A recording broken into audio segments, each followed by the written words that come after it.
बिस्मिल्लाहिर्रहमानिर्रहीम। अस्सलामुअलैकुम नाज़रीन। एक दिन बादशाह अपनी 7 बेटियों को अपने पास बुलाता है और कहता है कि मैं तुमसे एक सवाल करूंगा, अगर उसका जवाब मुझे अच्छा लगा तो तुम्हें मन चाहा इनाम दिया जाएगा। तुम सब एक कतार में खड़ी हो जाओ और बताओ मुझे किसका दिया खाती हो और किसका दिया पहनती हो। 7 में से 6 बेटियों ने कहा कि ऐ अब्बा हुजूर, हम आपका दिया ही तो खाती हैं और आपका दिया ही पहनती हैं। आप ही की वजह से हमारी ये शान और शौकत है। ये सुनकर बादशाह बहुत खुश होता है और उन्हें इनका मन चाहा इनाम दे देता है। मगर जब सबसे छोटी और आखिरी बेटी की बारी आती है तो वो कहती है कि मैं अल्लाह का दिया खाती हूँ और अपनी किस्मत का पहनती हूँ और ये सब मेरा नसीब है। बादशाह ये सुनते ही आग बगोला हो गया और कहने लगा, तुमने मेरी नाशुक्री की है और इसकी सजा तुम्हें जरूर दूंगा। शहजादी ने कहा, जो हुक्म अब्बा हुजूर। बादशाह ने सिपाहियों को हुक्म दिया कि जाओ इसे घने जंगल में छोड़ आओ ताकि मैं देखूं ये कैसे अल्लाह का दिया खाती है और अपनी किस्मत का पहनती है। शहजादी से तमाम जेवरात ले लिए गए और इसे सादा लिबास में बगैर किसी साजो सामान के जंगल में छोड़ दिया गया। लेकिन शहजादी बहुत पुरसकून और मुतमईन थी और इसे अल्लाह पर पूरा तवक्कल और यकीन था कि अल्लाह ने जो रिस्क मेरे नसीब में लिखा है वो मुझे हर सूरत मिलकर ही रहेगा। जब सिपाही शहजादी को जंगल में तन्हा छोड़कर चले गए तो शहजादी जंगल को देखने लगी। चारों तरफ दरख्त ही दरख्त थे और शाम होने वाली थी। शहजादी ने सोचा, क्यों ना कुछ लकड़ियां जमा कर लूं ताकि रात को आग जला लूं, फिर कोई जंगली जानवर भी पास नहीं आएगा और रात भी आसानी से गुजर जाएगी। शहजादी लकड़ियां जमा करने चल पड़ी तो उसकी नजर एक झोंपड़ी पर पड़ी जहाँ एक बकरी बंधी हुई थी और अंदर से खांसने की आवाज आ रही थी। पहले तो शहजादी झोंपड़ी को देखकर हैरान हुई और जब वो झोंपड़ी के अंदर दाखिल हुई तो देखा एक बूढ़ा शख्स खांसते हुए पानी पानी पुकार रहा था। शहजादी इधर उधर देखती है तो कोने में एक पानी का मटका पड़ा हुआ था। तो शहजादी ने पानी का गिलास भरा और बूढ़े आदमी को दिया और झोंपड़ी की सफाई करने लगी।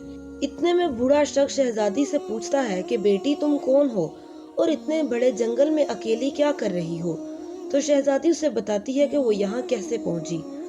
बूढ़ा आदमी उसे झोंपड़ी में ही रहने के लिए बोलता है और कहता है कि मैं शहर में काम करता हूँ और सुबह शहर चला जाऊंगा और 8 दिन बाद वापस आऊंगा।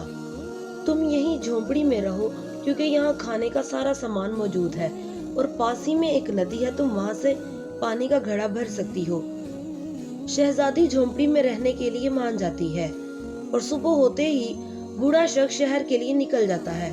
शहजादी झोंपड़ी की सफाई करके बकरी का दूध निकालती है और आधा अपने लिए रख लेती है और आधा बाहर कोने में पड़े एक बर्तन में रख देती है कि अगर कोई जानवर भूखा होगा तो वो दूध पी लेगा, और खुद अंदर जाकर सो जाती है। सुबह जब शहजादी उठती है तो देखती है कि दूध वाला बर्तन खाली है और उसके पास एक लाल पड़ा है और साथ ही सांप के निशान भी थे।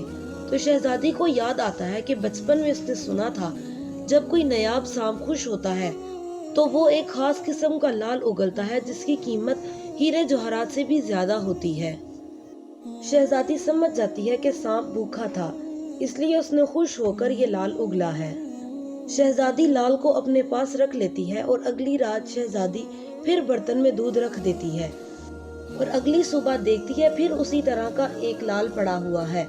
देखते ही देखते 7 दिन गुजर जाते हैं और शहजादी के पास 7 लाल जमा हो जाते हैं और 7वें दिन बूढ़ा भी वापस आ जाता है।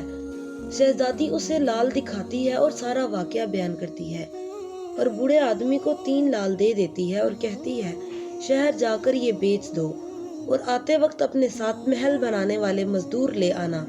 बाकी के 4 लाल शहजादी अपने गले में हार बनाकर पहन लेती है। कुछ ही महीनों में जंगल में एक आलीशान महल बनकर तैयार हो जाता है जिसमें बूढ़ा ज़ईफ और शहजादी रहने लग जाते हैं। वो ऐसा खूबसूरत महल था जिसमें हर तरह की आसाइश, नौकर और दुनिया की हर नेमत मौजूद थी। शहजादी जंगल में एक लकड़ी की फैक्ट्री भी लगा देती है जिसमें गरीब काम करते और उनकी रोजी रोटी चली रहती। देखते ही देखते जंगल एक शहर की सूरत इख्तियार कर लेता है और दूर दूर तक धूम मच जाती है कि शहजादी बहुत रहम दिल है। ये खबर ऐसे ही बादशाह तक पहुंच जाती है। बादशाह के दिल में भी ये चाहत पैदा होती है कि वो भी तो देखे कौन सी ये शहजादी है जिसकी इतनी तारीफें हैं।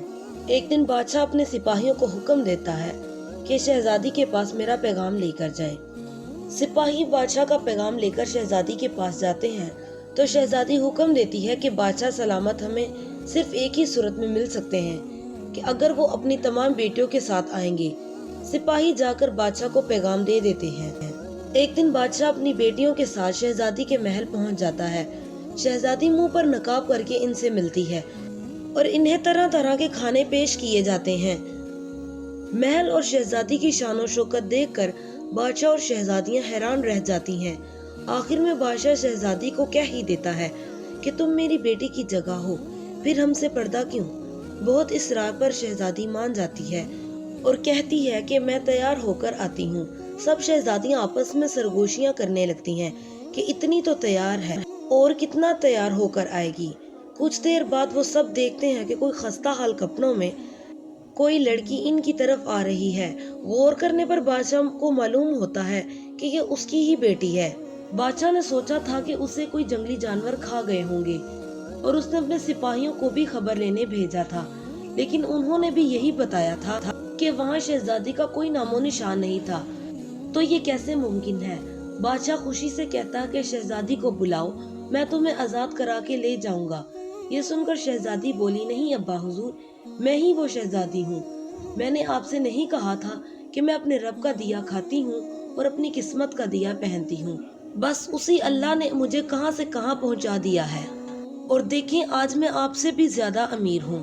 اور وہ اپنا سارا سفر بتاتی ہے کہ وہ کس طرح اس مقام تک پہنچی، اور وہ انہیں اپنی مالا دکھاتی ہے جس میں ابھی بھی 4 لال موجود تھے۔ یہ دیکھ کر باقی شہزادیاں رشک کرتی ہیں اور سوچتی ہیں کہ کاش ہم نے بھی تب یہی جواب دیا ہوتا تو ہم بھی آج اسی مقام پر ہوتی۔ ناظرین، ہمیں ہمیشہ اللہ کی ذات پر یقین رکھنا چاہیے، کیونکہ وہ ایسی ذات ہے جو اپنے چاہنے والوں کو کبھی اکیلا نہیں چھوڑتا۔ اللہ ہم سب کو ایمان کی مضبوطی دے، آمین۔ امید ہے آپ کو آج کی ویڈیو پسند آئی ہوگی۔ ویڈیو پسند آئی ہو تو ویڈیو کو لائک کریں اور دوسروں کے